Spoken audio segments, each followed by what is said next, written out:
Hey guys, tonight we're diving into something a little different. So go ahead and get comfortable. Dim those lights, maybe fluff up that pillow one more time. Tonight's topic is all about the people who actually lived in those grand medieval castles we love to romanticize. Not the kings, not the queens, not even the melodramatic princes having identity crises. Nope. We're talking about the servants, the people who scrubbed the floors, emptied the chamber pots, and spent their entire lives making sure some duke's socks were properly folded. And spoiler alert, their lives were exactly as thrilling as that sounds. We've all seen the movies, right? The plucky servant girl who catches the prince's eye, or the wise old butler who secretly runs the whole kingdom from behind the scenes. It's romantic, it's dramatic, it's also complete nonsense. The reality of being a castle servant was mostly standing around waiting for someone to need something, doing the same task over and over again until your hands bled, and then going to sleep in a drafty corner somewhere so you could wake up and do it all again tomorrow. Let's start with the most important thing to understand about castle servants. There were so many of them, like an absurd number. A medium-sized castle in the 14th or 15th century might employ anywhere from 50 to 100 servants. The really big ones, we're talking 200-300 people, and each one of them had a very specific job. Medieval people were obsessed with hierarchy and specialization. You couldn't just be a servant. Oh no. You had to be the assistant to the deputy of the pantry, or the underkeeper of the napkins, or some equally ridiculous title that meant you did one thing and one thing only. Let's talk about the guy at the very bottom of this pyramid, the groom of the stool. Yes, that's a real title, and yes, it means exactly what you think it means. This was the person whose entire job was to assist the king or lord when he needed to use the toilet. In the early days, this literally meant holding a bowl or helping His Majesty onto the primitive toilet seat. Romantic, right? Now here's the weird part. This job was actually considered prestigious because you got to spend private time with the king. You were literally there during his most vulnerable moments, which somehow translated to trust and influence. Some grooms of the stool became incredibly powerful advisors. They'd be in the room when the king was doing his business, and he'd just casually discuss state secrets or who he wanted to go to war with next. Nothing says trusted confidant like helping someone with their medieval toilet paper situation. But let's be real. For every groom of the stool who got to whisper in the king's ear about foreign policy, there were dozens of servants whose jobs were so boring they barely register in the historical record. Take the ewer, for example. This person's job was to bring water for people to wash their hands. That's it. You carried a pitcher and a basin. You stood there. You waited. Someone held out their hands. You poured water. You left. Repeat for your entire life. Or how about the pantler? This wasn't someone who worked with pants, sadly. The pantler was in charge of the pantry, which in medieval times specifically meant bread. So this person's whole existence revolved around bread storage and distribution, making sure the bread was fresh, making sure it was properly stored, making sure the right type of bread went to the right type of person, because of course there was a hierarchy for bread. The lord got the good stuff, the fancy white bread made from refined flour. The servants got the dark, heavy bread that was probably half sawdust. Then you had the butler. Now, when we think butler, we think of those sophisticated guys in tuxedos from British period dramas. The medieval butler was not that. The word comes from bottler, and his job was managing the wine cellar. He was basically a fancy bartender, except his customers were extremely entitled nobles who would absolutely have him punished if the wine wasn't the right temperature or if they suspected he'd been sneaking sips. which, to be fair, he probably had been. Can you blame him? If you spent all day in a wine cellar serving ungrateful aristocrats, you'd sneak a drink too. The butler usually had helpers called under-butlers, because why have one person do a job when you can have a whole hierarchy? The under-butler did the actual physical work of moving barrels and pouring wine, while the head butler mostly supervised and kept records. Medieval castles loved their records. There were whole servants whose only job was writing down what got consumed each day. Tuesday, Lord ate 3 chickens, drank 2 gallons of wine, in foul mood. You know, the essentials. Let's drift over to the kitchen, which was its own special kind of chaos. The kitchen staff in a large castle was enormous. You had the master cook, who was actually a pretty respected position. He'd have spent years learning his craft, and he was responsible for creating elaborate feasts that showed off the lord's wealth and status. Under him were regular cooks, assistant cooks, scullions, turnspits, and about a dozen other specialized positions. The turnspit is particularly depressing.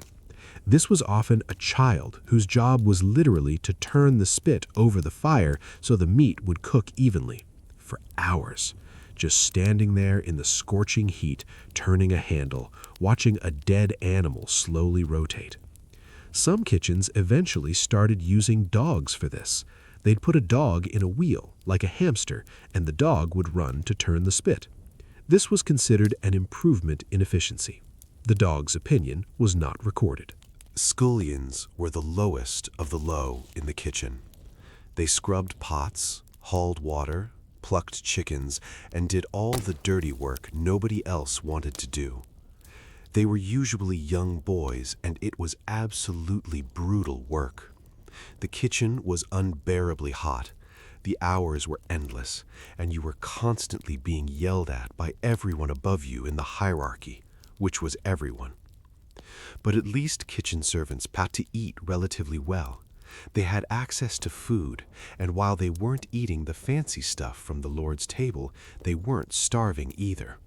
Compare that to some other servants who basically survived on bread and watered-down ale. Speaking of ale, let's talk about the ale wife. In many castles, there was a woman whose specific job was brewing ale.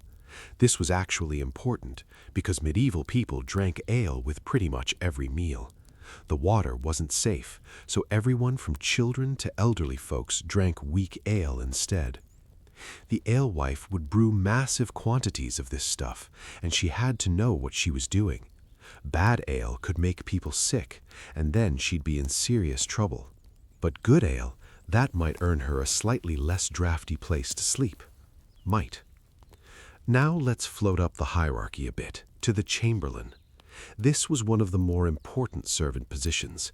The chamberlain was in charge of the lord's private chambers and basically managed the household. He supervised other servants, handled finances, and made sure everything ran smoothly. He was like the CEO of the castle, if the CEO had to bow and scrape to a temperamental noble who might fire him on a whim. The chamberlain often worked closely with the steward, who managed the estate's lands and finances. These two were usually at the top of the servant hierarchy, and they might actually have their own servants. Yes, servants with servants, because medieval people could never just keep things simple. In the ladies' chambers, you'd find the ladies' maids. These women helped the lady of the castle dress, which in the medieval period was no small task. Those elaborate gowns had about 40 layers and required multiple people to put on. They'd also do her hair, which involved heated irons and elaborate braiding that took hours. They'd attend to her throughout the day, carry her things, keep her company, and listen to her complain about whatever noble ladies complained about. Probably other noble ladies. The ladies' maids were usually from decent families themselves, maybe minor gentry or wealthy merchants. This was considered a respectable position for a young woman, and it might help her make a good marriage eventually. But it was still servant work. You were at someone else's beck and call all day, every day. If the lady woke up at 3 a.m. and wanted her hair brushed, well, get brushing. Then there were the pages. These were young boys, usually from noble families, who were sent to other castles to learn manners and chivalry and all that medieval stuff. But make no mistake, they were servants. They'd carry messages, serve at table, help knights with their armor, and generally do whatever they were told. It was supposed to be educational. In reality, it was often just child labor with a fancy title. Pages who did well might eventually become squires, which was a step up. Squires assisted knights directly, taking care of their weapons and armor, helping them dress for battle, and learning combat skills themselves. If a squire was really lucky and really skilled, he might eventually be knighted, but most just stayed squires, or became men-at-arms, or died in some pointless skirmish. You know, the usual medieval career trajectory. Let's talk about the laundresses. These women had one of the most physically demanding jobs in the castle. Laundry in the medieval period was brutal. You had to haul massive amounts of water, heat it over fires, scrub everything by hand with harsh lye soap that destroyed your skin, and then haul the wet, heavy linens somewhere to dry. And there was so much laundry. The nobles changed their underclothes regularly because even though they didn't bathe much, they believed that clean linen next to the skin was important for health. So the laundresses would be scrubbing and rinsing out clothes and linens basically non-stop. Their hands would be red and raw, their backs would ache, and they'd smell of lye and wet wool all the time. And for all this, they were paid very little and given almost no respect. Laundresses were often seen as low status, and there was a social stigma attached to the work, which seems deeply unfair for people who were literally keeping everyone else from walking around in filthy clothes, but medieval logic was not known for being particularly logical. There were also the chambermaids, who cleaned the private rooms. This meant emptying chamber pots, which is exactly as glamorous as it sounds. Chamber pots were what people used as toilets during the night, or when they didn't want to trek to the garderobe, which was the medieval toilet. The garderobe was usually just a hole in the wall with a long drop down to a pit or moat below. Charming. So the chambermaid would come in each morning, collect the chamber pot full of, well, you know, and carry it off to be emptied. Then she'd clean the room, make the bed, freshen the rushes on the floor, and generally try to make the place less disgusting. Rushes, by the way, were like medieval carpet. They'd spread plant rushes and herbs on the floor to absorb dirt and make things smell better, except they'd leave them there for months, so the bottom layer would be full of food scraps and other unmentionable things, quietly rotting and attracting vermin. Sometimes they'd add more fresh rushes on top rather than actually cleaning out the old ones. Out of sight, out of mind, right? Moving on to the stables, because castles had extensive stables, and that meant more servants. The master of the horse was in charge of all the lord's horses, which were extremely valuable. A good war horse cost as much as a small house, so this was a position of real responsibility. Under him were grooms, stable boys, and farriers. The stable boys mucked out stalls, fed and watered the horses, and did all the dirty work, and it was very dirty work. Horses produce a lot of manure, a lot, and someone had to shovel it all out every single day. The smell alone must have been overwhelming, and these boys probably never quite got the scent out of their clothes or hair. But here's the thing about being a stable servant. At least you worked with animals instead of people. Animals don't care about social hierarchies. A horse doesn't care if you're low-born. If you're good with horses, you're good with horses. Some stable boys probably preferred the company of animals to the complicated, often cruel world of human castle politics. The falconer was another animal-related position, and this one was actually pretty prestigious. Falconry was a major noble pastime, and a skilled falconer was highly valued. He'd train and care for the hunting birds, which were status symbols as much as they were hunting tools. Different ranks of nobility were allowed different types of birds. An emperor could have an eagle, a king got a gyrfalcon, a lord got a peregrine, and so on down the line. Even clergy had specific birds assigned to their ranks, because apparently even bird ownership needed a complicated hierarchy. The falconer had to know everything about these birds, their diet, their health, their training, their moods. He'd spend hours with them every day, and he'd accompany the nobles on hunting trips. It was skilled work, and it came with a certain amount of respect, though of course he was still a servant, still dependent on his lord's whims, still one bad day away from losing everything. All right, let's talk about something that doesn't get mentioned much: the castle's nighttime staff. Castles didn't shut down when the sun set. There were night watchmen who patrolled, making sure everything was secure. There were servants who had to stay up in case the lord or lady needed something in the middle of the night. Imagine being the person who has to stay awake all night just in case some noble has a craving for wine at 2 a.m. There were also the people who maintained the fires. Medieval castles were freezing, and keeping fires going all night was important, especially in the lord's chambers. So some poor servant would be checking fires, adding logs, making sure nobody froze or accidentally burned the place down. Not exactly the kind of job that gets you into the history books, but absolutely essential. And speaking of jobs that don't make it into the history books, let's acknowledge all the servants whose positions we don't even know about because nobody bothered to write them down. The historical record is heavily biased toward the upper ranks. We know about chamberlains and stewards because they were important enough to be mentioned in documents.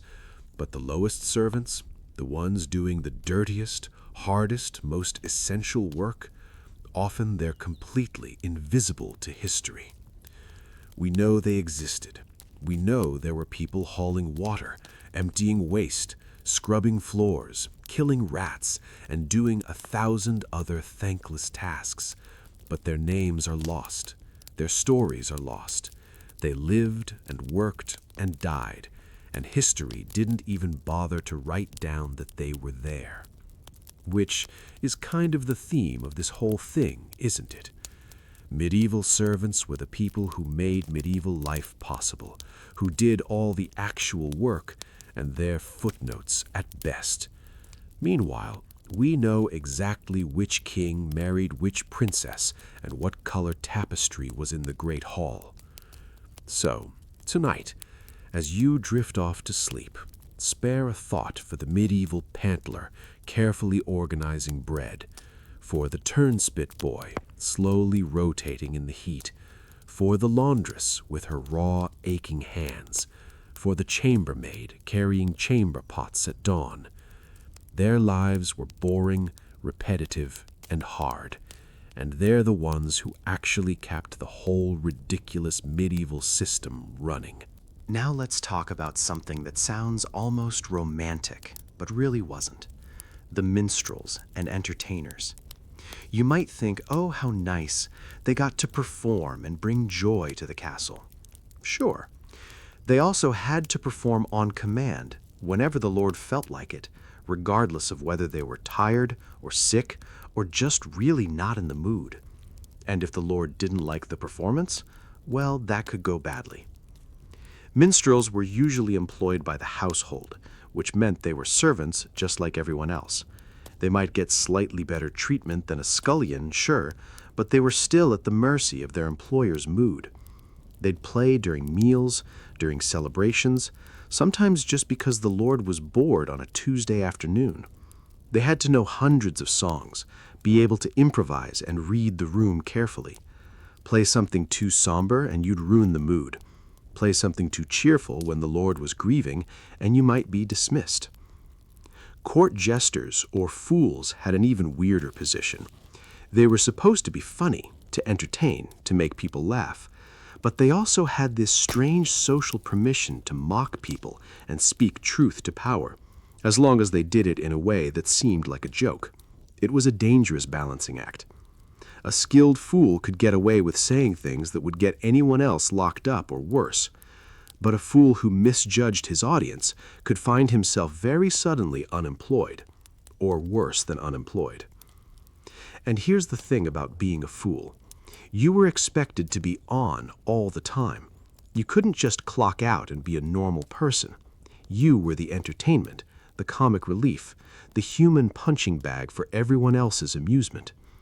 Some fools were people with dwarfism or physical disabilities, because medieval people thought that was inherently funny, which tells you a lot about medieval humor. None of it good. Let's drift over to the chapel servants. Most castles had a chapel, and that meant chaplains and various religious staff. But it also meant servants who maintained the chapel.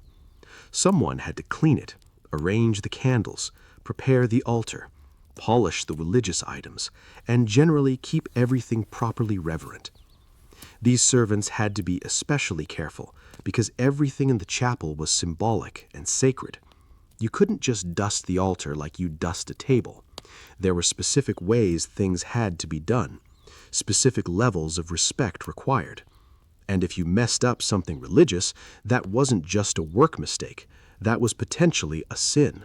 And medieval people took sins very seriously. The chaplain himself was in a weird position. He was clergy, which gave him some status, but he was also employed by the Lord, which made him kind of a servant. He said Mass, heard confessions, provided spiritual guidance, and generally fulfilled the castle's religious needs, but he was still dependent on the Lord's goodwill and paycheck. If the Lord decided he didn't like his chaplain, well, time to find a new one. Now, let's talk about the really boring stuff, supply management. Every castle needed someone to manage supplies, keep track of inventory, and make sure they didn't run out of essentials. This was the job of various clerks and record keepers, and it was exactly as thrilling as it sounds. Imagine spending your entire day writing down lists. How much grain in storage, how much wine in the cellar, how many candles in stock, how much firewood available, how many chickens in the coop. Every single thing had to be counted, recorded, and tracked. And medieval record-keeping was done by hand, with quill and ink, in dim light, probably while your fingers were freezing. These clerks were usually literate, which was actually fairly rare, so they had a certain value. But literacy didn't make the work less tedious. You'd spend hours carefully writing inventory lists in Latin, making sure your handwriting was neat enough to be read later, trying not to make mistakes because parchment was expensive and you couldn't just throw away a page and start over. The castle also needed people to manage the storage areas themselves. The cellarer was in charge of the cellars, which stored wine, ale, and various preserved foods. He had to make sure everything was properly stored, that the temperature and humidity were right, that barrels weren't leaking, that nothing was spoiling. He had to rotate stock, using older items before they went bad. He had to keep detailed records of what came in and what went out. It was important work, sure. If the cellarer messed up and let a whole season's worth of preserved food spoil, people could go hungry. But it was also incredibly boring work. Just imagine spending your days in a dark cellar, checking barrels, making notes, organizing storage, day after day, year after year. The keeper of the wardrobe managed the Lord's clothes and fabrics. This was actually a significant position because medieval nobles had extensive wardrobes and the fabrics themselves were extremely valuable. A single outfit could be worth more than a servant earned in a year. So the keeper of the wardrobe had to carefully maintain these clothes, protect them from moths and mildew, keep track of every item, and make sure the Lord always had appropriate attire for whatever occasion. This meant a lot of time spent in storage rooms, checking on clothes, airing them out, brushing them, folding them carefully. It meant keeping obsessive records of every piece. It meant dealing with the Lord's demands for specific outfits and somehow knowing exactly where everything was at all times. Under the keeper of the wardrobe were various assistants and seamstresses who did repairs and alterations. Medieval clothes were worn and repaired over and over again because they were so expensive. A seamstress might spend days carefully mending a tiny tear in an elaborate gown, making sure the repair was invisible. Or she'd alter clothes to fit different people, because when someone died or grew out of something, you didn't just throw it away. You passed it down, altered it, repurposed it. These seamstresses would sit in whatever light they could find, doing tiny, careful stitches for hours until their eyes ached and their fingers cramped. And if their stitching wasn't perfect, they'd have to redo it. Because these weren't just clothes, these were status symbols, and they had to be flawless. Let's talk about the people who managed the castle gardens. Yes, castles had gardens, not just decorative flower gardens, though those existed too, but practical gardens, growing vegetables and herbs. The head gardener supervised this operation, making sure everything was planted, tended, and harvested at the right times. Under him were regular gardeners who did the actual physical work: digging, planting, weeding, watering, harvesting.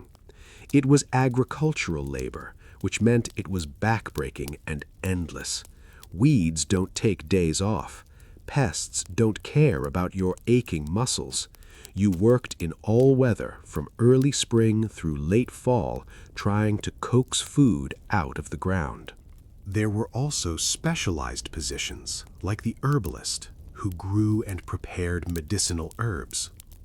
This person needed actual knowledge of plants, what they did, how to prepare them, proper dosages.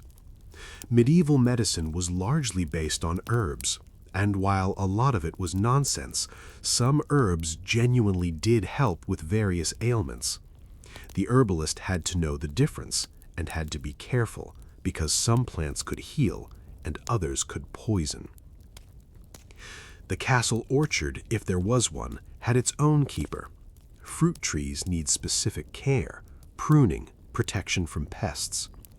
The orchard keeper would spend his days among the trees, tending them through the seasons, and then overseeing the harvest. Fruit was valuable, both fresh and preserved, so this was an important job. But again, important doesn't mean exciting. It just means someone will notice if you mess up. Now let's talk about water. Castles needed enormous amounts of water for drinking, cooking, cleaning, and various other purposes. And in the medieval period, water didn't come from a tap. Someone had to get it, haul it, and distribute it.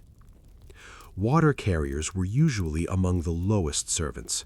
They'd make endless trips to the well or stream, fill buckets or barrels, and haul them back to the castle.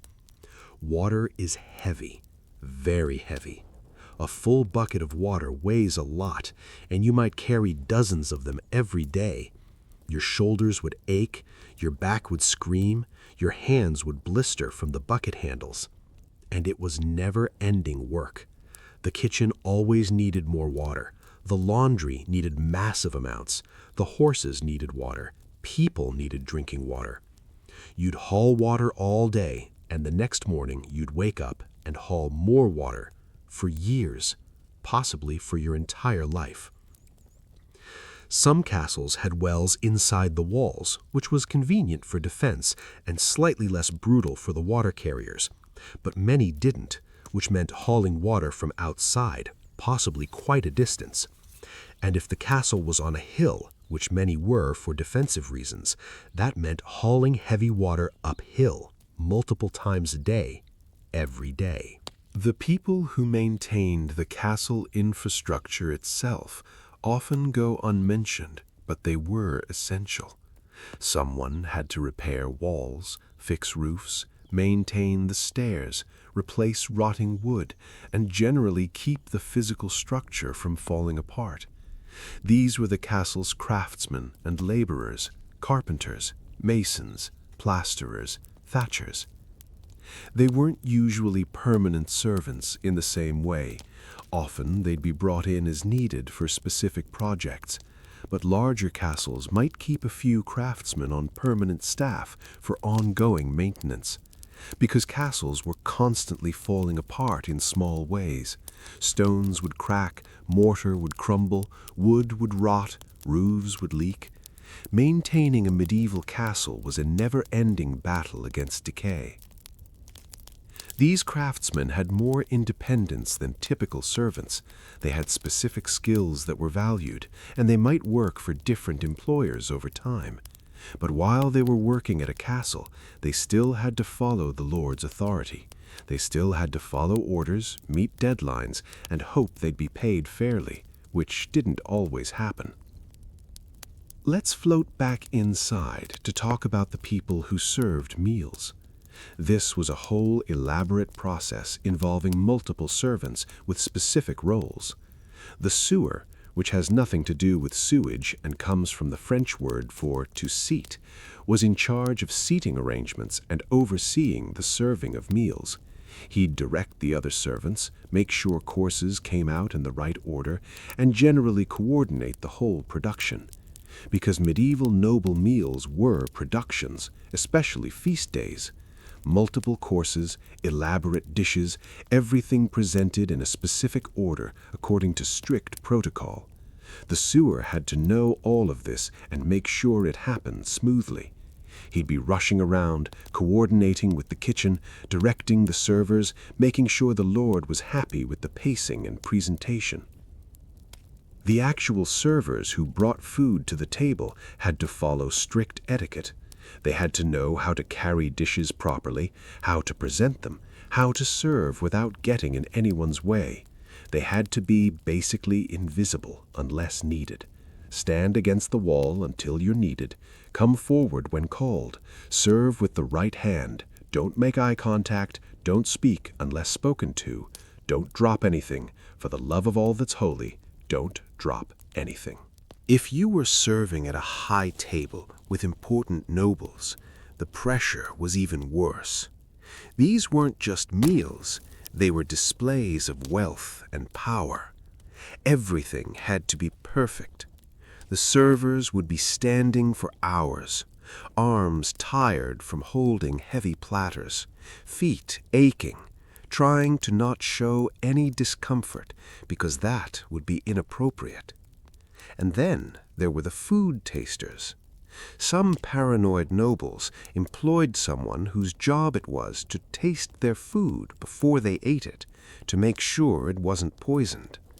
Now, actual poisoning was pretty rare, but the fear of it was real. So the food taster would take a small bite of each dish and then wait.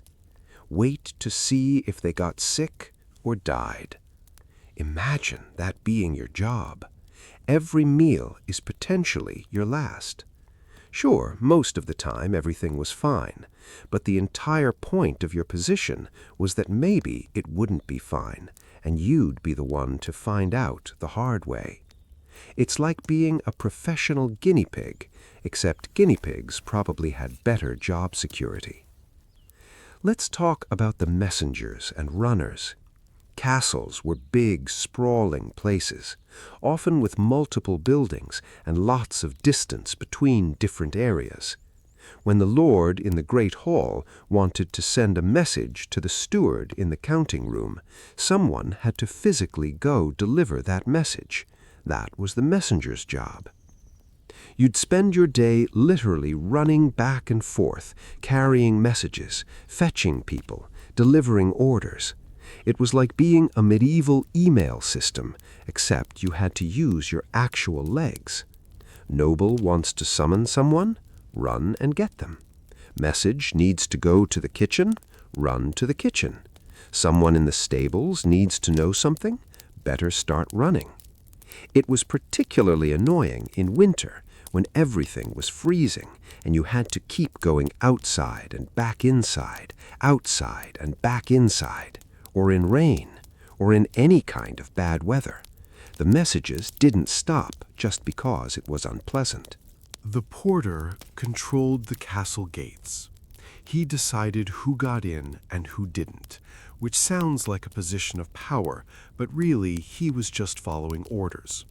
He'd have a list of approved people and instructions about when to open the gates and when to keep them closed. He'd check people coming in, keep track of who went in and out, and generally act as the castle's security checkpoint. It was boring work, punctuated by occasional moments of stress.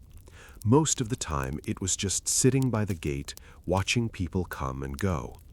But if someone suspicious showed up, or if there was any kind of threat, suddenly the porter had a lot of responsibility. He couldn't mess up. Letting in the wrong person could be disastrous, but also refusing entry to someone important could get him in trouble. It was a job where you mostly did nothing, but the times you had to do something were high pressure. The castle's huntsmen deserve a mention. Nobles loved hunting, which meant they needed people who knew how to hunt, who could track game, manage the hunting dogs, and organize hunting expeditions. The master huntsman was in charge of all this, and he'd have assistants and dog handlers working under him. The dog handlers had to care for dozens of hunting dogs, feeding them, training them, keeping them healthy, exercising them. Medieval hunting dogs were valuable animals, bred for specific purposes. You had different dogs for different types of game. Losing a good hunting dog or letting one get sick was a serious failure. The kennels where these dogs lived had to be maintained, cleaned, and managed, which meant more servants shoveling animal waste and hauling water and food. Are you sensing a theme here? So much of castle servant life was just variations on hauling, cleaning, and maintaining things. Let's talk about the children of servants, because servants had families, had lives outside of their work, even though their work dominated everything. Children born to servants would often follow their parents into service. A cook's son might start as a scullion. A chambermaid's daughter might become a chambermaid herself. These children grew up in the castle, playing in the courtyards, probably getting in the way, learning the hierarchy and their place in it from a very young age. They'd start doing small tasks as soon as they were able, carrying messages, helping with simple chores, learning the skills they'd need for their future positions. It was a life without much choice. You were born into a servant family. You'd probably die a servant. Social mobility was rare. Mostly, you just did the job your parents did, in the same place they did it, for your entire life. The almoner was the person in charge of distributing alms to the poor. Medieval nobility were expected to be charitable, to give food and money to the needy. This was partly religious obligation and partly public relations. The almoner would organize this charity, deciding who got what, managing the distribution, and keeping records of it all. He'd deal with beggars at the gate, poor people from the surrounding area, traveling pilgrims, anyone who came seeking help. It was work that required some judgment and compassion, but also the ability to say no, because there were always more people asking for help than there were resources to give. The castle's medical staff usually consisted of a physician, if the lord could afford one, and various assistants and nurses. The physician was educated, possibly at a university, and knew all the medieval medical theory, which was mostly wrong, but they didn't know that. He'd diagnose illnesses, prescribe treatments, and generally try to keep people alive with the very limited medical knowledge available. Assisting him were people who did the practical work, preparing medicines, caring for sick people, cleaning wounds, holding people down during painful procedures. Medieval medicine was pretty rough. There was no anesthesia. Pain management was crude at best. Infections were common and often not understood. The people caring for the sick would see a lot of suffering and death. They'd do their best with what they knew, but so much of the time their best just wasn't enough. Imagine spending your days trying to help people, using methods that often didn't work, watching people suffer and die despite your efforts. It would be emotionally exhausting. Barber surgeons handled things like tooth extractions, bloodletting, and minor surgeries. Bloodletting was considered a cure for pretty much everything based on the theory of balancing the body's humors. It didn't work, obviously, but they didn't know that. So the barber surgeon would regularly drain blood from people, making them weaker, and everyone thought this was helpful. Tooth extractions were done without anesthesia. Just imagine that for a moment. Someone would hold you down while the barber surgeon pulled your rotten tooth out with primitive tools. The pain must have been incredible. And then you'd just have to hope it didn't get infected afterward, because if it did, you might die from a tooth extraction. The people who assisted with these procedures would hold patients still, clean up blood, hand over tools, and generally support the work. It wasn't glamorous, it was messy and often disturbing, but someone had to do it. Let's talk about the servants who maintained personal items. The person who cared for the Lord's weapons and armor had an important job. Armor was incredibly expensive and needed constant maintenance. It would rust if not properly cared for. Leather pieces would dry out and crack. Chainmail needed to be cleaned and oiled. So this servant would spend hours polishing armor, oiling metal, checking for damage, making minor repairs. He'd maintain swords, keeping them sharp and rust-free. He'd care for shields and helmets and all the other military equipment. It was repetitive, detailed work that required patience and consistency. The person who cared for the lady's jewelry and precious items had a similar role. Jewelry needed to be cleaned, checked for loose stones, properly stored. These were often family heirlooms worth enormous amounts. Losing a piece or letting it get damaged was absolutely not acceptable. So, there'd be someone carefully going through jewelry boxes, cleaning each piece, making sure everything was accounted for, storing it all safely. It was work that required trustworthiness above all. You were handling items worth more than you'd earn in 10 lifetimes. The temptation must have been significant, but getting caught stealing would have had severe consequences.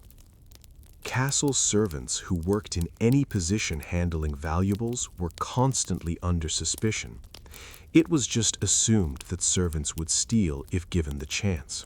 So there were lots of checks and balances, lots of supervision, lots of record keeping to make sure nothing went missing. It must have been exhausting being constantly treated as potentially dishonest just because of your social class.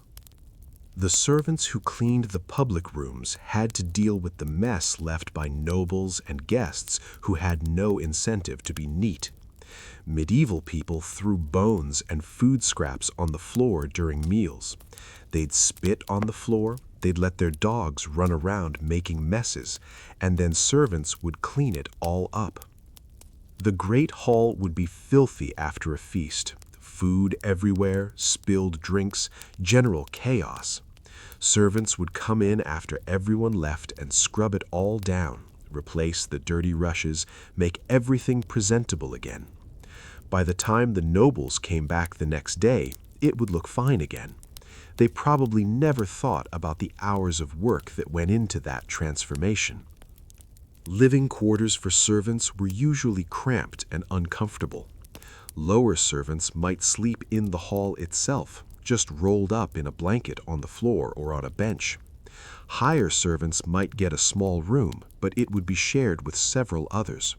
Privacy was basically non-existent. The quarters were cold in winter, hot in summer, and never really comfortable. You'd go to sleep exhausted from the day's work, wake up before dawn to start again, and the cycle would just continue. Days off were rare, maybe a few holy days throughout the year where you weren't expected to work, but most of the time you worked every single day. Pay varied enormously depending on your position.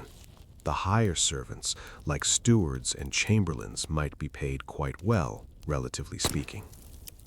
They'd get money, food, clothing, accommodation, and possibly even gifts from the Lord if he was pleased with their work. Lower servants might get almost nothing beyond food and a place to sleep.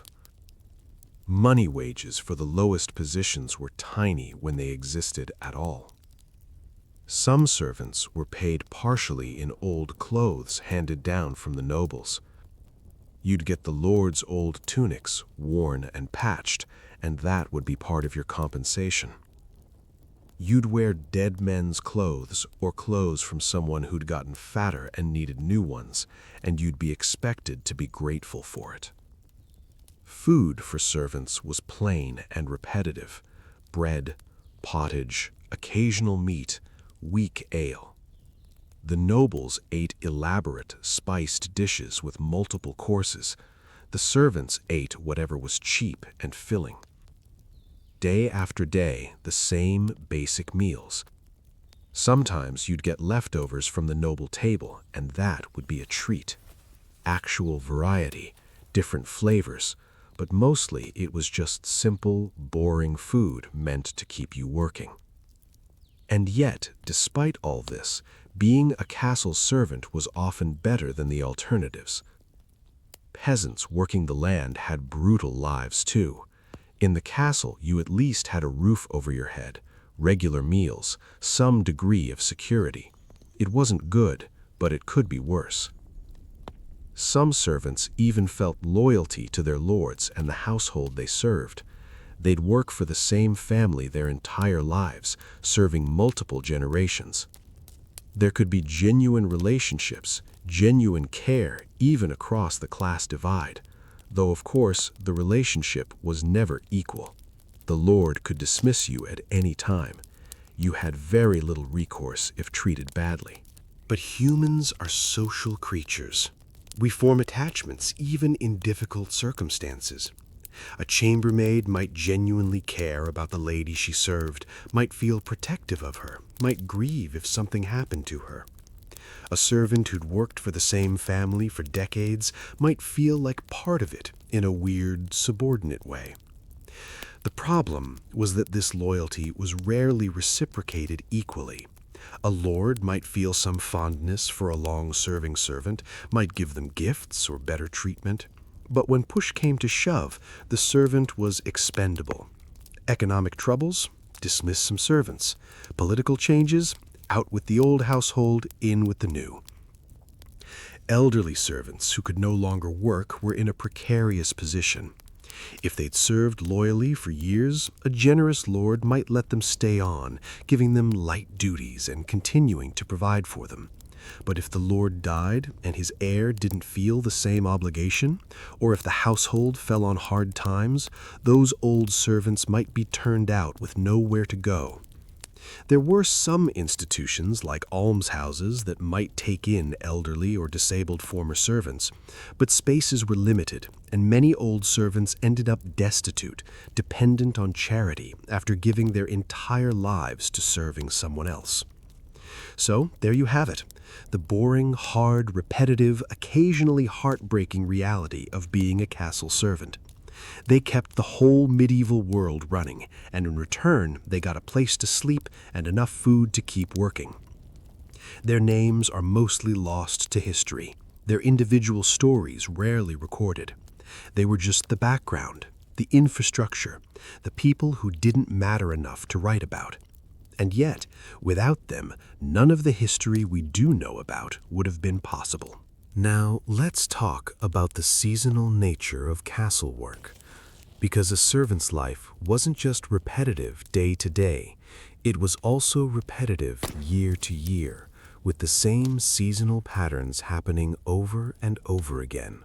Spring meant a massive increase in workload. After a long winter of being cooped up, the castle needed a thorough cleaning. This was before spring cleaning was even called that, but the concept was the same. Everything that had been shut up and smoky and gross all winter needed to be aired out, scrubbed down, and refreshed. Servants would haul out all the tapestries and wall hangings to beat the dust and soot out of them. They'd scrub floors that hadn't been properly cleaned in months. They'd replace all those disgusting rushes we talked about earlier, finally getting rid of the bottom layers that had been composting all winter. The smell when they pulled up old rushes must have been absolutely rancid. Months of rotting food scraps, spilled ale, and various other things that had filtered down through the layers. Windows would be opened, and servants would try to air out rooms that had been sealed against the cold. The problem was that medieval castles were designed to keep enemies out, not to have good ventilation. So getting fresh air through the whole place was a challenge. But they'd do their best, opening what windows existed, letting the wind blow through, hoping to dispel some of the accumulated winter funk. Spring also meant the gardens needed to be prepared. Servants would be out digging, turning soil, preparing beds for planting. If you were a garden servant, this was when your work got really intense. You'd be outside in all weather, trying to get everything planted at the right time. Too early and a late frost might destroy everything. Too late and you'd miss the growing season. The orchards needed pruning and care. Fruit trees have to be pruned properly or they won't produce well. So the orchard keeper and his assistants would be up in trees, carefully cutting branches, trying to shape the trees for optimal fruit production. One wrong cut could damage a tree for years. No pressure or anything. Summer brought its own challenges. The kitchen became absolutely unbearable. It was already hot from the cooking fires, and now you add summer heat on top of that. The poor kitchen servants must have been constantly on the verge of heat stroke. They'd be working in what was essentially a brick oven, trying to prepare hot meals while sweating through their clothes. Food preservation became critical in summer. Things spoiled faster in the heat, so there was constant pressure to use food quickly or preserve it properly. Servants would be salting meat, drying herbs, making preserves, doing everything possible to keep food from going to waste. The gardens were producing abundantly, which sounds nice until you remember that someone had to harvest all that produce, process it, and store it. Garden servants would be picking vegetables daily, and then other servants would be preparing them for storage, drying, pickling, making everything last as long as possible. Harvest time in late summer and early fall was all hands on deck.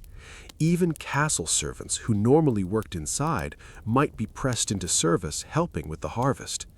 The castle's lands needed to be harvested, and it had to happen quickly before the weather turned or frosted or some other disaster struck. After harvest came threshing, separating the grain from the chaff. This was done by beating the grain with flails, which was exactly as tedious and exhausting as it sounds. You'd swing a flail at piles of grain over and over for hours, days even, until everything was processed. The dust and chaff would get everywhere, in your nose, your mouth, your eyes, your clothes. You'd be coughing and sneezing and absolutely filthy. Fall also meant preparing the castle for winter. Servants would be checking the building for drafts, stuffing gaps with whatever they could find. They'd be stockpiling firewood, massive amounts of it, because keeping a castle heated through winter required burning wood constantly. Someone had to cut that wood, haul it, stack it, dry it, and then move it to where it was needed. The amount of firewood a castle went through was staggering. Multiple fireplaces burning all day and night for months meant you needed cords and cords of wood. Servants would spend weeks just organizing firewood, making sure it was enough, making sure it was dry enough to burn well, making sure it was accessible when needed. Food supplies had to be carefully inventoried and stored for winter. The cellarer would be working overtime, making sure everything was properly preserved and organized. Root vegetables in the root cellar, grain in the granary, preserved meats hanging in the smokehouse, everything accounted for and protected from rats and rot. Winter was when things slowed down a bit, relatively speaking. There was less work outside because you couldn't do much in frozen ground, but inside work continued as always. And new winter-specific tasks appeared. Snow had to be cleared from walkways and courtyards. Ice had to be managed. Frozen water sources meant someone had to break through ice to get water or melt snow, adding extra steps to the already tedious job of water hauling. The increased use of fires meant more ash to clean up. Fireplaces had to be cleaned regularly or they'd become fire hazards. Someone had to haul out buckets of ash and dispose of them. The ash was actually useful. It could be used in making soap or lye, but someone still had to collect it and transport it. Winter also meant everyone was inside more, which meant more interpersonal drama. When you're cooped up with dozens of other people for months, tensions rise. Servants who'd been getting along fine in summer might start fighting in winter. Small annoyances became major grievances. The hierarchy became more oppressive when you couldn't escape it even for a moment. Let's talk about that hierarchy more, actually, because it affected every single aspect of servant life. Medieval people were obsessed with knowing exactly where everyone stood in the social pecking order, and nowhere was this more elaborately structured than in castle households. At the top of the servant hierarchy were the steward and chamberlain. These were men of some education and social standing, even if they were technically servants. They might come from minor gentry families. They ate better food than lower servants, had private rooms, wore better clothes.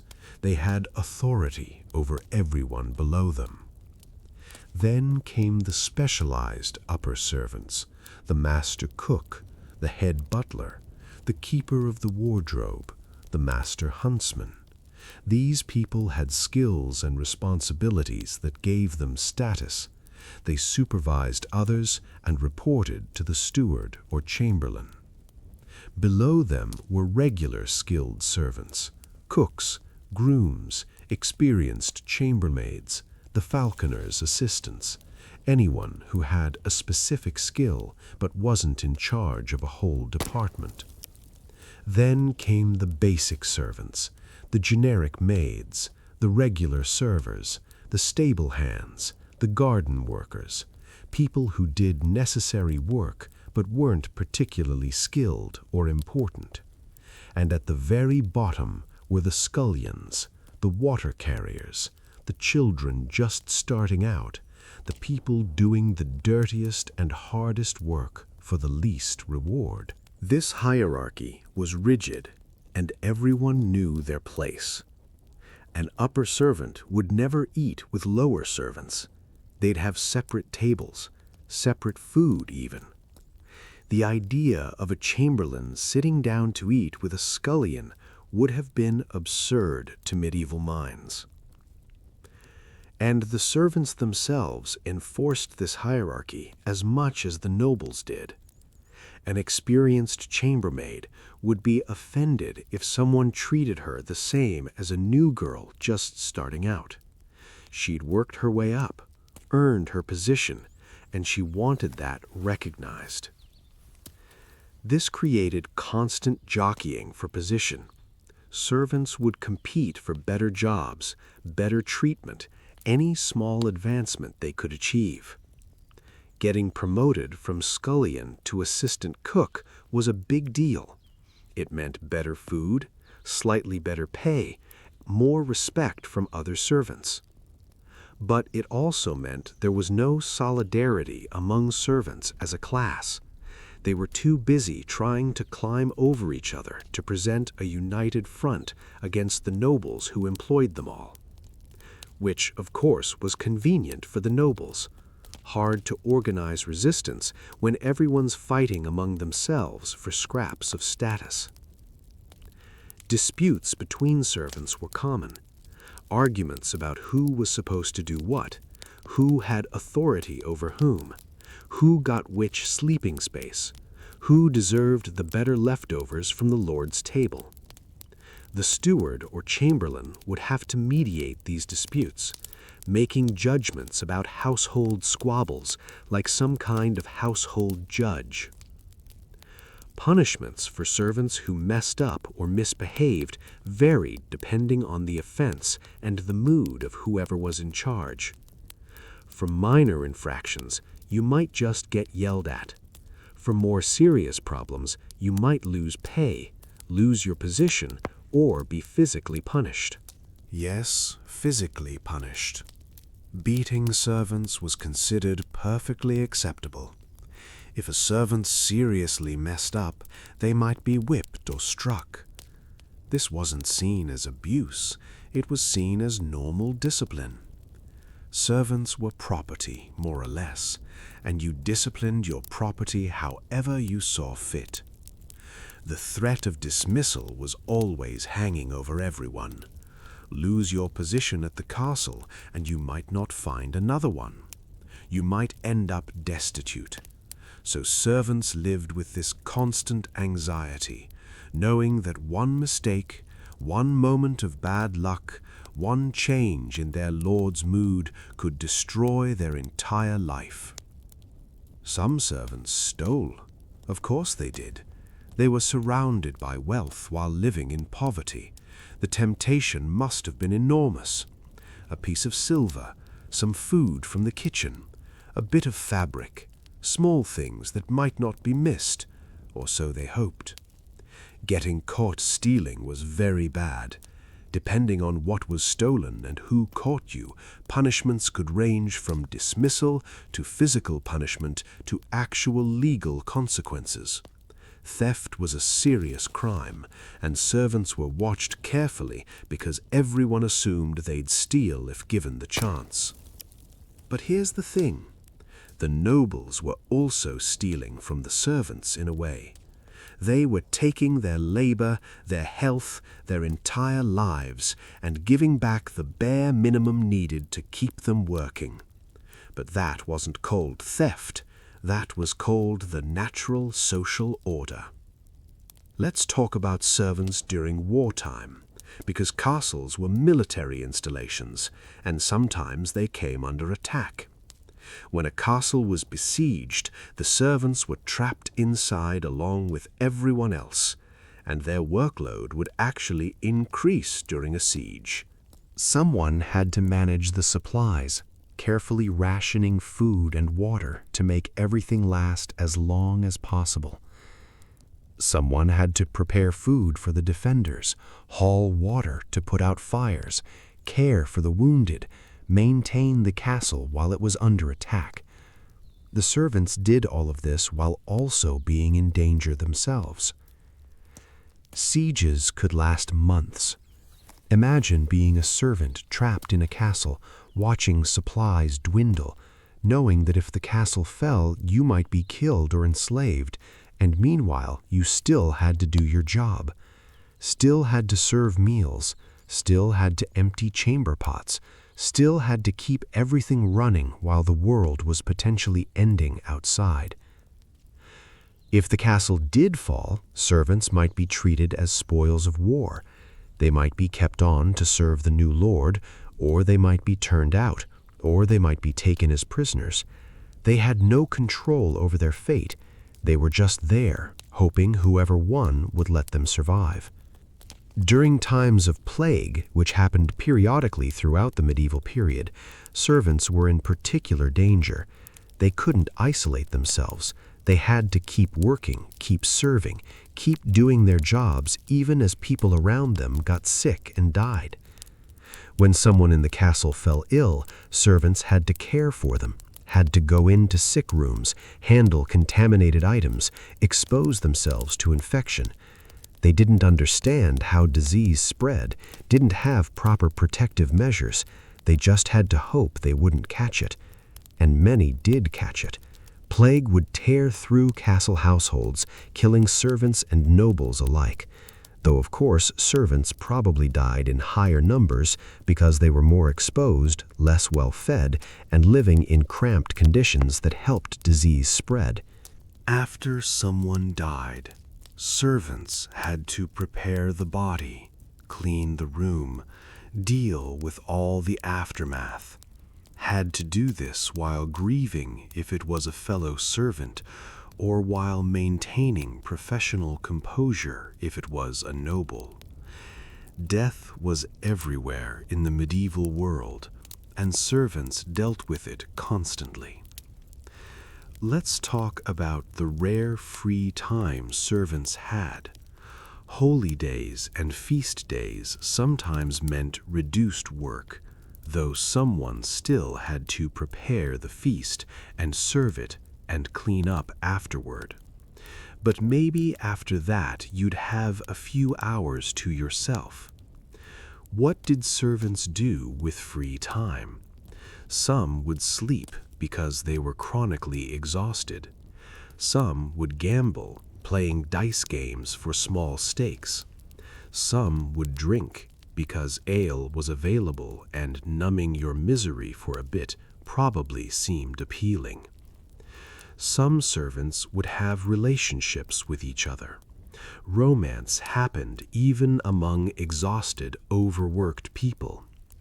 Servants would court each other in whatever limited privacy they could find. They'd get married if their lord permitted it, though permission wasn't guaranteed. Some lords didn't like their servants marrying because it divided their loyalties. Children born to servant couples would grow up in the castle, as we discussed earlier. These children were playing among all the castle activity, probably getting underfoot, being shooed away by busy adults. They'd have other servant children to play with, but their play was probably often interrupted by chores or by having to stay out of important people's way. Servant children learned early that they didn't matter much, that they had to be quiet, had to be invisible, had to not annoy anyone important. It must have been a strange childhood, growing up surrounded by wealth you'd never have, serving people your own age who were infinitely above you in status just because which family they were born into. Some servant women would become pregnant by nobles. This happened more often than the historical record usually acknowledges. A lord or his sons had complete power over the female servants, and if they decided they wanted one, well, she didn't have much choice in the matter.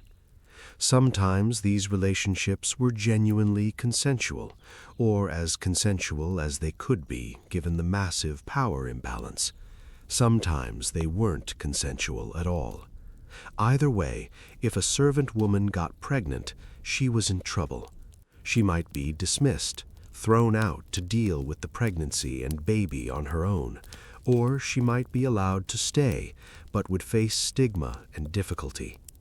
If the noble father acknowledged the child might be raised in the household, might even receive some education or opportunities, but they'd never be legitimate, never truly part of the noble family. They'd exist in this weird liminal space, better off than full servants, but never equal to legitimate children. Male servants who got involved with noble women faced even worse consequences if discovered. The power dynamic was different, and a male servant caught with a noble woman might be severely punished or killed. It was considered a massive transgression of the social order. Let's talk about older, experienced servants who'd been with a household for decades. These people were repositories of knowledge about how everything worked. They knew all the family secrets, all the household routines, all the complicated ways everything was supposed to be done. New servants would learn from these veterans. A young maid would be trained by an experienced chambermaid who'd been in the chamber for 30 years. A scullion would learn from cooks who'd been in the kitchen before he was born. This knowledge was passed down through generations of servants, maintaining continuity even as individual people came and went. These veteran servants might be treated with some respect, even affection, by the nobles they served. A chambermaid who'd served the same lady for decades might be genuinely close to her, might be confided in, trusted. But again, the relationship was never equal. That chambermaid could still be dismissed if she became too old or sick to work. Some households had traditions of caring for long-serving elderly servants, giving them light duties and continuing to provide for them. A retired chamberlain might be given a small pension, a place to live, food, and care for the rest of his life. This was seen as honorable and right, and it encouraged loyalty among current servants. But not all households were so generous, and economic troubles could end even long-standing traditions of care. A family that fell on hard times might dismiss everyone they couldn't absolutely afford to keep, regardless of years of service. The steward and chamberlain positions were sometimes hereditary within servant families. A steward's son might be trained to eventually take over his father's position. This created servant dynasties, families that served the same noble family for generations. These families might develop genuine loyalty and attachment to the nobles they served. They'd grown up in the household, their entire identity was wrapped up in serving this noble family. They might feel pride in their family's successes, grief in their tragedies. They were servants, yes, but they were also part of the household in a way that newer servants weren't. Of course, this loyalty could be exploited. If you've been raised to serve, raised to believe that your entire purpose is taking care of this noble family, you're less likely to question unfair treatment or demand better conditions. Let's talk about the differences between male and female servants, because their experiences were quite different. Male servants generally had more opportunities for advancement and more variety in the types of jobs available to them. They could become stewards, chamberlains, huntsmen, master cooks, all the high-status servant positions. Female servants had fewer options. Chambermaid, laundress, kitchen maid, nursemaid, lady's maid. That was about it. The highest position a woman could usually achieve was head chambermaid or head laundress, supervising other women. But they'd still answer to male stewards and chamberlains. Women were also paid less for the same work. A female cook would earn less than a male cook. A laundress earned very little despite doing back-breaking labor. This was just accepted as natural. Women's work was valued less regardless of how hard or important it was. Female servants were also more vulnerable to harassment and worse. They had to navigate constant unwanted attention from male nobles and sometimes from male servants. They had to be careful, had to try to avoid situations where they'd be alone with men who might take advantage of them. Some women probably learned to use their appearance or charm to gain better treatment or positions. If that was one of the few tools you had, you might use it. But it was a dangerous game, because the same thing that got you favor could also get you labeled as improper or immoral. Nursemaids and wet nurses were important female servant positions. Wealthy noble women often didn't nurse their own babies, instead hiring wet nurses to do it. These women would have recently had babies themselves, and they'd nurse the noble baby instead of or in addition to their own. Being a wet nurse meant your own child might get less attention and food because you were nursing someone else's baby. But it was also relatively well paid for female servant work, and it could create a bond between the wet nurse and the child she nursed. Some people felt lifelong affection for their wet nurses. Nursemaids cared for noble children as they grew. They'd supervise them, keep them safe, teach them basic things, and generally raise them in many ways. Noble parents were often distant figures. The nursemaid was who you saw every day, who comforted you when you cried, who put you to bed. Some nursemaids became deeply attached to the children they raised. They'd care for them from infancy through childhood, investing years of emotional labor. And then the children would grow up and move on, and the nursemaid would start over with the next child. Or, if there were no more children, she'd be reassigned to other duties or dismissed. Male servants had their own challenges. The physical labor expected of them was brutal. Stable hands, garden workers, laborers hauling supplies, they were expected to be strong and work until they dropped. If you got injured and couldn't work anymore, well, you were expendable. Young male servants sometimes formed mentoring relationships with older servants, learning trades or skills. A young stable boy might be taught by an experienced groom, learning everything about horses. If he was good at it, he might eventually become a groom himself, maybe even master of the horse if he was very skilled and very lucky. But most young male servants stayed in lower positions their whole lives. The pyramid of hierarchy meant there were many more people at the bottom than at the top. Lots of stable boys, only one master of the horse. Most of those boys would never advance beyond being basic grooms. The same was true in every department. Many scullions, few cooks. Many garden workers, one head gardener. The math didn't work out for most people to advance. You just did your job year after year, watching younger servants come in below you, very occasionally seeing someone above you leave and getting to move up one tiny step.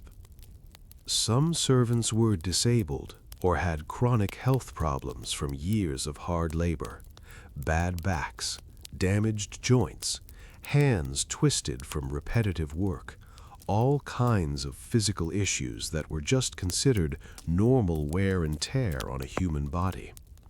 These servants would keep working as long as they could, even in pain, because stopping meant losing their position.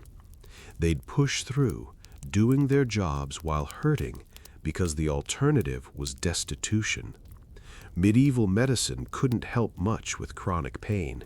You just lived with it. Servants with visible disabilities had trouble finding positions at all. If you were blind, deaf, missing a limb, or had any obvious disability, many households wouldn't hire you. You were seen as less capable, less useful. Never mind that you might be perfectly able to do many tasks.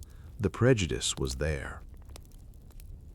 Some castles or noble households would employ disabled servants in positions suited to their capabilities, especially if they'd been injured while in service. A stable hand who lost a leg might be kept on doing tasks that didn't require much walking. But this was generosity, not obligation, and it didn't happen consistently. Let's talk about the economic side of service. How did one actually become a castle servant? For most people, you were born into it. Your parents were servants, so you became a servant. You grew up in or around the castle, started doing small tasks as a child, and gradually took on more responsibility until you had a formal position. Some people became servants through apprenticeship arrangements. A parent might arrange for their child to work in a castle household, learning skills and earning their keep. This was seen as giving the child opportunities, teaching them a trade, or at least how to work in a noble household. Others became servants because they needed work and a castle household was hiring. Maybe your village needed money, maybe your own land failed, or maybe you were a younger son with no inheritance. Working at a castle meant food and shelter, which was better than nothing. Once you were a servant, leaving was complicated. Technically, you could quit, but where would you go? What would you do? Your food and housing came with the job. Leave the job, and you had nothing. This meant servants were basically trapped, even if they weren't legally bound. Some servants were legally bound through contracts or indentures. They'd agree to serve for a certain number of years in exchange for training or other benefits. During that time, they couldn't just leave. They were obligated to fulfill the contract. Young people indentured as servants might be stuck in positions they hated for years with no way out. If you discovered you absolutely loathed kitchen work, but you'd been indentured as a scullion for 7 years, well, tough luck. You were stuck until the contract ended. The power imbalance was total. The lord or his steward could dismiss you at any time for any reason or no reason, but you couldn't just quit. You had obligations, formal or informal, that bound you to service. This is about as close to actual bondage as you could get without being officially enslaved. Wages, when they existed, were irregularly paid, maybe quarterly, maybe yearly, depending on the arrangement. This meant servants couldn't just save up and leave even if they wanted to. They didn't have money in hand.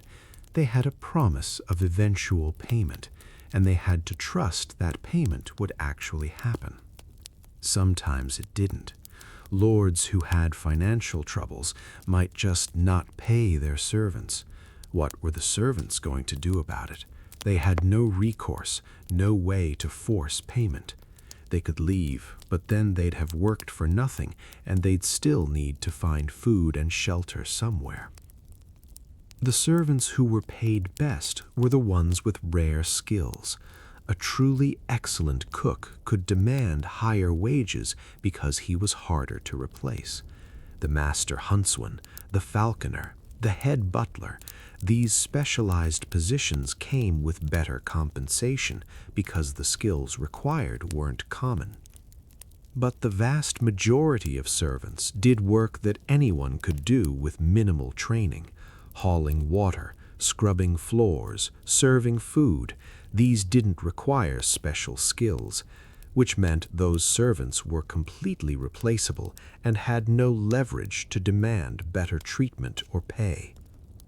There were always more people who needed work than there were positions available. This meant that if you complained, if you demanded better conditions, you could easily be replaced by someone more desperate. The economic system was set up to keep servants powerless. And yet, within this oppressive system, people still lived their lives.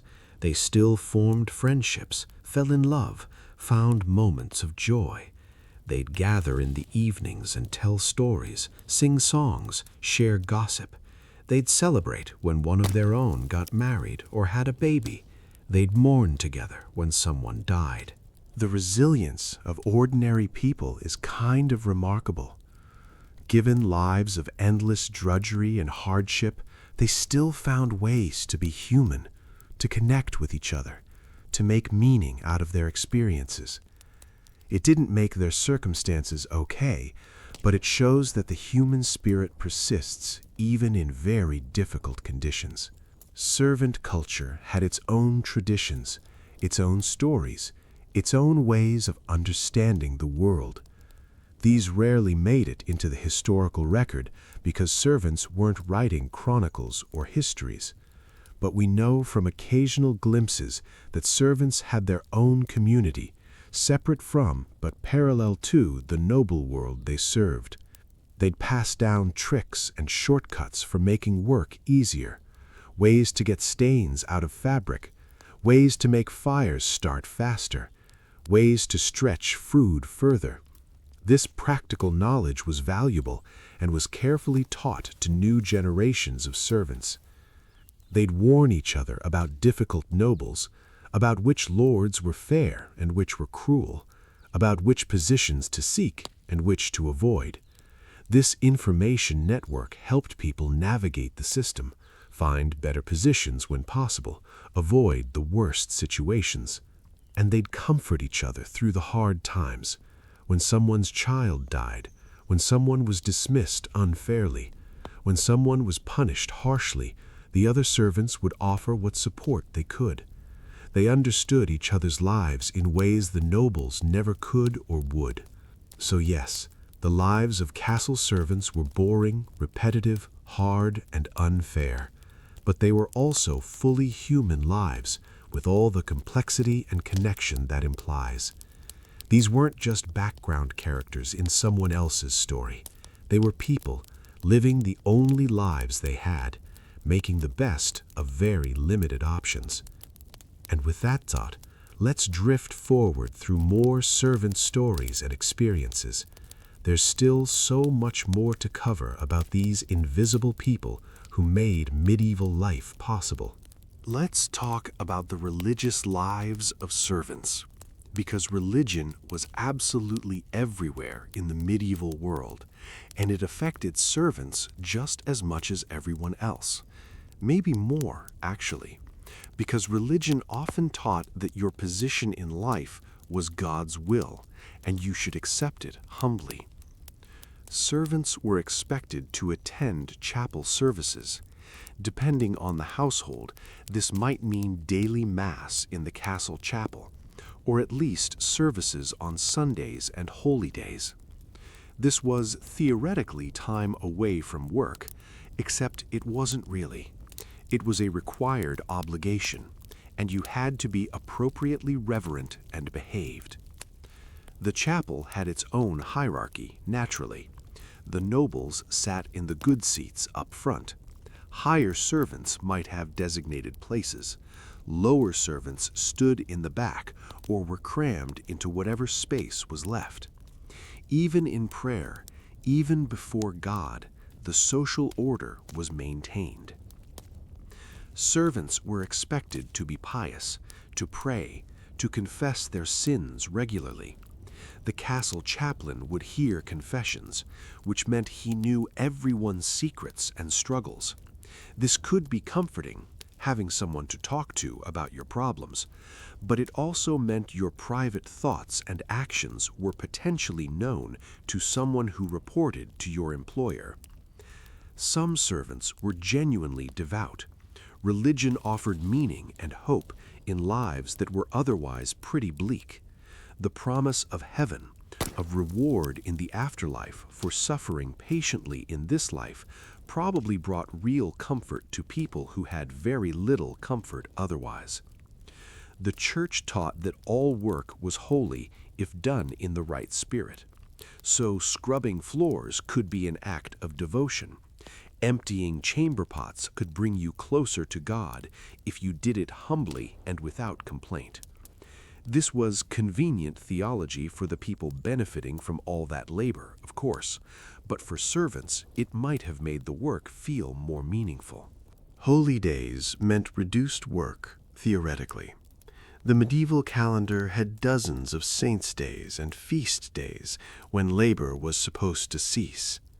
These were the closest thing servants had to days off, though of course someone still had to cook the feast for the holy day, serve it, and clean up afterward. The work never truly stopped.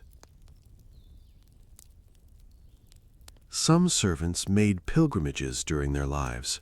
If you could get permission and maybe save up a bit of money, you might journey to a holy site. This was a huge undertaking, might take weeks or months, and was genuinely dangerous. But it was also one of the few ways a servant might see the world beyond their immediate area. Returning from a pilgrimage gave you status and stories. You'd seen things, been places, experienced something beyond the normal servant routine. Other servants would want to hear about it, and for a while you'd be special, interesting. Then the novelty would wear off, and you'd be back to your regular duties. But you'd always have the memory. Some servants left money or possessions to the church in their wills. Not that most servants had much to leave, but whatever small items or tiny amounts of money they'd accumulated might be bequeathed to the local church or monastery. This was supposed to help your soul in the afterlife, get you prayers and masses said for your benefit. The church also ran hospitals and almshouses that sometimes took in sick or elderly servants who had nowhere else to go. These were not pleasant places by modern standards, but they were better than dying alone in a ditch. Monks or nuns would provide basic care, food, shelter, spiritual comfort. Servants who became too sick or injured to work might end up in such a place if their employer wouldn't or couldn't care for them. They'd spend their final days or years being cared for by religious orders, waiting to die, hoping they'd earned enough credit with God to avoid hell. Let's talk about the superstitions and folk beliefs that existed alongside official religion. Servants believed in all kinds of things: omens, curses, fairies, ghosts, magic. The church officially disapproved of this stuff, but ordinary people kept believing anyway. Servants would have charms and small rituals to protect themselves from bad luck or bring good fortune. A special stone carried in a pocket, a particular prayer said in a particular way, avoiding certain actions on certain days. These little superstitions gave people a sense of control in lives where they had almost no actual control. Ghost stories were common. Every old castle supposedly had ghosts, usually of people who died badly or violently. Servants who worked late at night or in isolated parts of the castle would swap stories about strange sounds, mysterious figures, cold spots, all the classic ghost story elements. Were the ghosts real? Probably not. But when you're walking through a dark, drafty castle corridor at midnight, carrying a guttering candle, every shadow looks sinister and every sound seems ominous.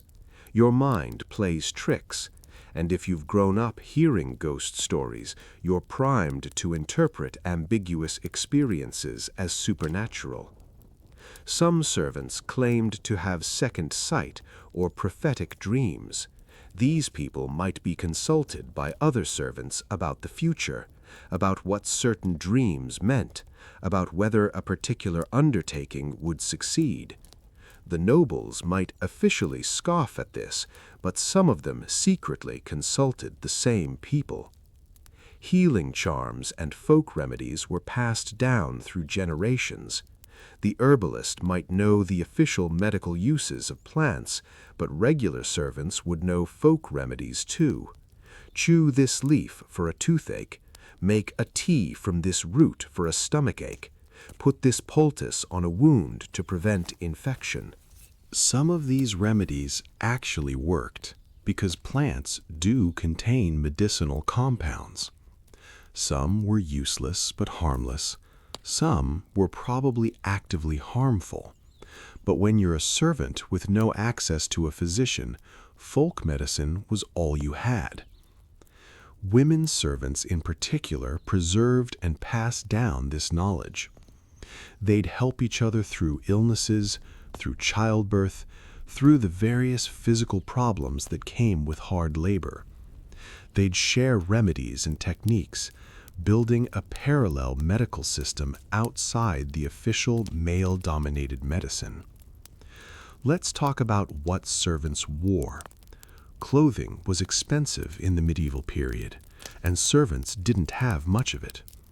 You might own 2 or 3 outfits total, one for work, one for church and special occasions, maybe one spare.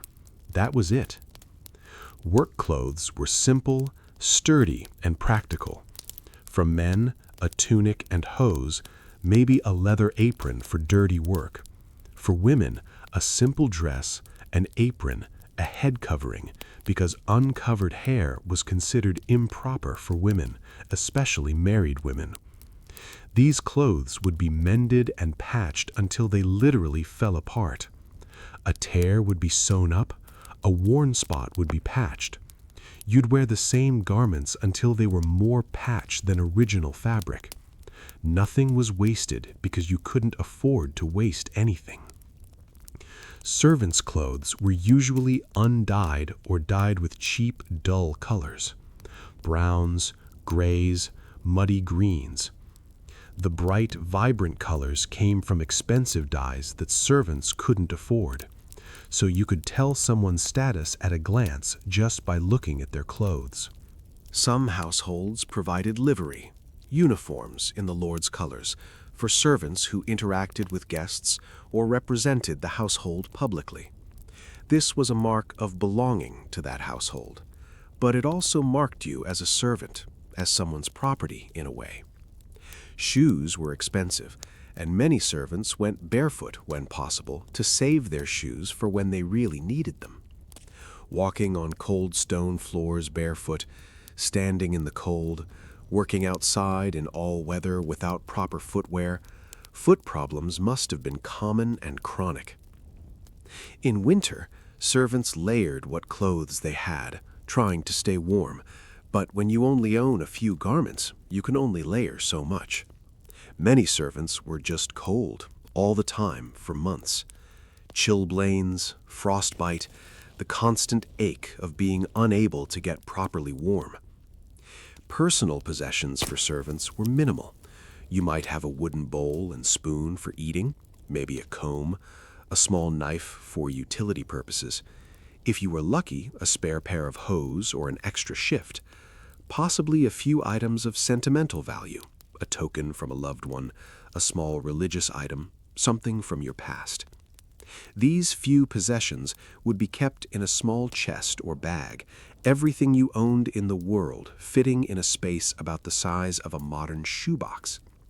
When you died, this would be your entire estate, everything you'd accumulated in a lifetime of work. Let's talk about regional and temporal differences, because not all castles and not all time periods were exactly the same. A servant in 12th century England had a somewhat different experience than a servant in 15th century France or 14th century Germany. As time went on through the medieval period, some things actually got a bit better for servants. By the late medieval period, after the Black Death had reduced the population significantly, labor was scarcer, and workers had slightly more bargaining power. Servants might be able to negotiate for better wages or conditions because there were fewer people available to do the work. This didn't revolutionize servant life or anything. It was still hard, still unfair, still exploitative. But servants in the 15th century might have marginally more ability to move between employers, to seek better positions, than servants in the 11th century had. Different regions had different traditions about servant treatment. Some areas had stronger expectations of reciprocal obligation between lords and servants. A lord who mistreated servants might face social censure or have trouble hiring new ones. Other areas were harsher, with servants having even fewer protections. Castle size and wealth made a huge difference. A small, poor castle might employ just a handful of servants who all did a bit of everything. A massive, wealthy castle would have that elaborate hierarchy we talked about earlier, with hundreds of specialized positions. The experience of being one of 5 servants versus being one of 200 was quite different. Servants in royal castles or the households of very high nobility might have better conditions simply because their employers had more resources. The food might be better, the accommodations slightly less awful, the pay slightly higher. But you'd also face more scrutiny, more complicated politics, more pressure to perform perfectly. Servants in minor noble households or small castles might have closer, more personal relationships with their employers. When there are only a few servants and you interact with the lord daily, there might be more sense of mutual recognition as humans, though this didn't necessarily translate to better treatment. Let's talk about how servants spent their limited money for those who actually received wages. Most of it went to necessities, extra food beyond what the household provided, if you could afford it, clothing and shoes, maybe medicine or healing services when needed. Some servants saved money with specific goals in mind, saving for a dowry so a daughter could marry decently, saving to buy a small piece of land or a house to retire to eventually. These were long-term goals requiring years of saving tiny amounts, but they gave people something to work toward. Some servants spent their money at local taverns, drinking away their wages and their sorrows. This was condemned by moralists, but understandable from people whose lives were otherwise pretty grim. A few hours of being slightly drunk and forgetting your troubles might seem worth the cost. Gambling was popular among servants, though officially disapproved. Dice games, simple card games, betting on various things. The stakes were usually low because nobody had much money, but the thrill of possibly winning something made it appealing. Some servants spent money on small luxuries that made life slightly more bearable. A bit of ribbon for your hair, a small piece of jewelry, something sweet to eat. These were not necessities, but they were moments of pleasure in lives that had few pleasures. Money could also be sent back to family. A servant working at a castle might send some wages back to aging parents or younger siblings. This was seen as proper filial duty, taking care of family, but it also meant you had even less for yourself. Let's talk about the transition periods when a lord died and a new lord took over. This was an uncertain, anxious time for servants. The new lord might keep the existing household staff or might dismiss everyone and bring in his own people. Servants who'd worked faithfully for decades might find themselves suddenly jobless. A generous heir might honor his father's obligations to the household servants, keeping them on and treating them decently. A less generous heir might see the household staff as his father's servants, not his, and feel no obligation to them. Some servants would be kept on specifically because they knew how the household worked, knew all the systems and routines. Their institutional knowledge was valuable, but this was no guarantee of job security. They served at the new lord's pleasure, and that could change at any moment. When a lady of the castle died, her personal maids and attendants were in particularly precarious positions. Their jobs existed specifically to serve her. With her gone, they might be dismissed or reassigned to other duties. The relationship they'd built, the years of service, ended abruptly with her death. Servants sometimes received bequests in their employer's wills. A lord who valued a particular servant might leave them a small amount of money, a piece of clothing, or some other item. This was seen as honorable recognition of faithful service. But many servants received nothing, their years of work acknowledged only by being allowed to continue working for the heir. Let's talk about servants who left service, which did occasionally happen. Some saved enough or inherited enough from family to set themselves up in a different life. A former servant might open a small shop, buy a little farm, establish themselves in a trade. These people had spent years watching nobles, learning how households were run, understanding commerce and management. Some of them did quite well for themselves once they escaped service. They'd take the skills and knowledge they'd gained and build something of their own. Other servants left service because they were dismissed and had no choice. They'd drift from town to town looking for work, maybe ending up as day laborers, maybe falling into vagrancy and begging. The line between employed servant and destitute vagrant could be very thin. Some young servants ran away from positions they found unbearable. This was risky because you'd have no reference, no way to prove you were honest and capable, and you might be pursued if you'd broken a contract. But some people were desperate enough to take the risk. Women who left service often did so to marry.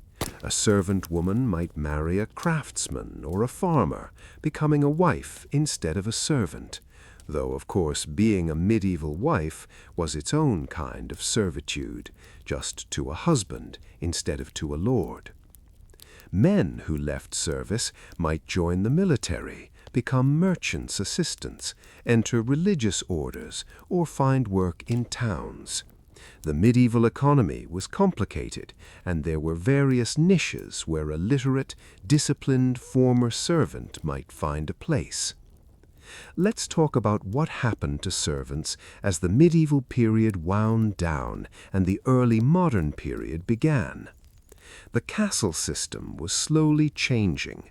Nobles were building more comfortable manor houses instead of fortified castles. They were spending more time at court or in cities. The old feudal arrangements were breaking down. This changed the nature of servant work. It became slightly less military, slightly more domestic. The focus shifted from maintaining a fortified household to maintaining a comfortable one. Some servants adapted, learning new skills and new ways of working. Others struggled with the changing expectations. As printing and literacy spread, as new technologies emerged, as the medieval world slowly transformed into something different, the lives of ordinary working people changed too. Not quickly, not dramatically, but gradually, the old certainties eroded. The servant class didn't disappear. It evolved into different forms. The Victorian-era servants we might be more familiar with were descendants, in a way, of medieval castle servants, still serving wealthy employers, still living in hierarchy, still doing the work that kept grand households running. But by the 19th and 20th centuries, other options existed. Education was more available. Industrial jobs offered alternatives. Cities provided anonymity and opportunity. Servants had more ability to leave service if they chose, which gave them more bargaining power even if they stayed. The medieval castle servant, though, had none of these options. They lived in a world where the social order seemed permanent and unchanging, where leaving service meant risking everything with very little chance of something better, where your role was determined by birth and challenging that was almost unthinkable. And yet, even in that rigid system, people lived. They found joy where they could. They formed relationships, raised children, took pride in work well done. They sang songs, told stories, celebrated small victories. They were fully human, dealing with the circumstances they had been born into. History has mostly forgotten them. We remember the kings and queens, the knights and ladies, the dramatic events and important people. The servants are footnotes, background details, barely mentioned except in account books listing their wages. But they were there, in every castle, in every grand household, doing the work that made everything else possible. Hauling the water, cooking the meals, cleaning the rooms, tending the horses, maintaining the buildings. The elaborate medieval world we read about in history books could not have existed without them. They got up before dawn, day after day. They worked until exhausted. They survived on simple food and wore worn clothes and slept in cold corners. They dealt with difficult employers, unfair treatment, constant uncertainty, and they kept going, because what else could they do? Their names are mostly lost. We don't know what most of them thought about their lives. We don't know their dreams or fears or what they talked about in those few moments of rest. We have the bare facts of their existence, the outline of their daily routines, the basic structure of their lives. But within those bare facts were individual people, someone who was really good at calming nervous horses, someone who could make the best pottage despite limited ingredients, someone who told funny stories that made the other servants laugh, someone who was kind to the new, scared children starting their service, someone who'd lost 3 babies but kept going, someone who dreamed of a different life but did their duty anyway. They deserved better than they got. They deserved to be remembered as more than just servants or household staff. They deserved lives with more choice, more comfort, more recognition of their fundamental human dignity. But they lived when and where they lived. They made the best of what they had. And their labor, their lives, their quiet endurance built the world we've inherited. So tonight, as you drift off to sleep, think about them one more time. The scullion turning the spit in the scorching kitchen, the chambermaid emptying the chamber pot at dawn, the water carrier hauling bucket after bucket, the laundress with her raw, aching hands, the stable boy mucking out stalls, the page carrying messages through cold hallways, the cook preparing the 100th meal, the nursemaid soothing a crying child. They're all gone now, centuries gone. Their struggles are over, their work is done. They've been resting for hundreds of years, and now so should you. The castles still stand, some of them, empty now and quiet. The great halls where feasts were served are silent. The kitchens are cold. The stables are empty. The gardens have gone wild or been tamed into tourist attractions. But if you visit one, if you walk through those old stone corridors, take a moment to acknowledge the invisible people who lived there, who spent their entire lives in those rooms, walking those halls, climbing those stairs, who were born there, worked there, died there, and were buried in unmarked graves that have long since been forgotten. They were there. They mattered. And even though history barely recorded their existence, they were as real and as human as anyone who's ever lived. Sleep well, knowing that whatever challenges you face, you're not alone. Countless ordinary people before you have faced their own difficulties, their own boring routines, their own moments of quiet despair and quiet joy. They survived. They endured. They found meaning in small moments. And so will you. But for now, just rest. Let the gentle, boring story of castle servants lull you into peaceful sleep. Let go of today's worries. Tomorrow you can pick them up again if you need to. Right now, just breathe slowly and drift away. The servants are all resting now. The endless work is done. The buckets don't need carrying anymore. The floors don't need scrubbing. The fires have gone cold. Everything is quiet. And you can be quiet too, still, peaceful, drifting into sleep like settling into a soft bed after a long day. The surprisingly boring lives of castle servants, the same tasks day after day, the same routines year after year, the gentle, tedious rhythm of ordinary life in extraordinary places. Let that rhythm carry you now, into rest, into sleep, into dreams where maybe, just maybe, those forgotten servants are remembered, where their work is honored, where they finally get to put down their buckets and sit by a warm fire and rest. Good night. Sleep well. And thank you for listening to their story.